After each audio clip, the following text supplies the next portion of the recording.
Hey friends, my name is Maureen England and I am Parkview's Youth Wellbeing Coach, and I have the opportunity to partner with the Respect team and provide some additional education on stress. And so in this world we live in, stress is so prevalent with COVID and the restrictions and all the other things going on, and not being able to see our friends and our family, having to stay 6 feet apart from people, not being able to find toilet paper.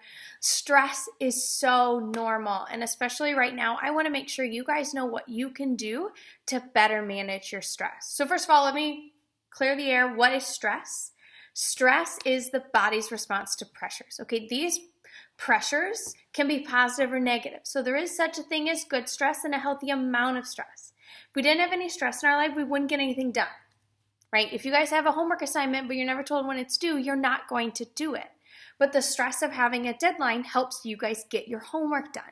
So we have good stress and bad stress, and sometimes our good stress can become bad when we don't handle it well. Other thing about these pressures is they can be internal or external, meaning you have a say in how much stress you put on yourself. And then finally, we can be stressing about something in the past, the present, or the future.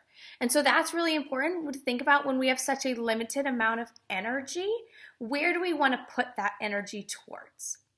Right now, we all have different symptoms of stress and things that help us identify when we're stressed. Sometimes some of us get like tight shoulders, or we get a headache, or we're nauseous, or we might have a bad attitude or use some unkind words, or we might become really withdrawn as times become stressful. Some of us may make not the best decisions when we're stressed. A lot of us don't, right?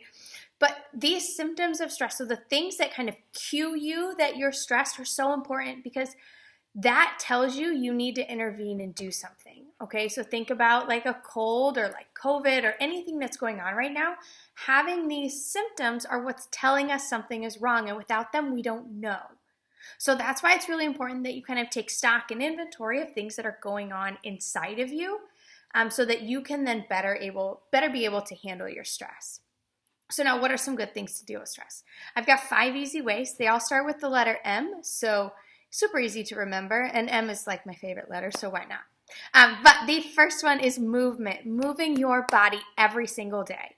Okay, movement releases endorphins, that are the feel-good chemicals in your brain, that what they do actually is they improve your mood and they decrease your stress. So this can be anything from going on a run or lifting weights, doing push-ups, walking your dog, stretching, yoga, whatever it is for you, shooting hoops even. Whatever you like to do to move your body will naturally make you feel better. Another thing that's really easy to include as you start to de-stress is a term called mindfulness. Mindfulness is the practice of switching yourself from autopilot to manual. We do that when we focus on a single thing. The easiest one is your breath. Because when we focus on our breath, what that does physiologically is that lowers our heart rate, lowers our blood pressure, but more importantly, it quiets our mind. And so when we are able to interrupt all those thoughts in our brain, we're able to interrupt them, we're able to quiet ourselves down and deal with the different things that are going on and kind of process through those emotions and those feelings. Mindfulness creates that space that allows you to work through what you're experiencing, and you are worth working through those feelings. Okay, don't disregard them. Thirdly, thinking about management, this is reaching out for help when you need it. Send the text, FaceTime the friend, call your mom, call your grandma, whoever it is. Reach out and ask for help when you need it, especially as you're navigating this really unprecedented time. If you have an adult in your life that you really trust, I'd really encourage you to reach out to them as well. The fourth one is margin. Margin is creating space, which is exactly what we have been asked to do now, is create space. This is creating space from the people, places, and things that give you stress. So if it's your family, you might need to go outside by your own for a little bit, or maybe it's go to your room. If it's the news and social media, maybe it's taking a break from some of that, because seeing all those flurries of headlines can really add a lot of stress. So creating that space. And finally, the fifth one is mindset.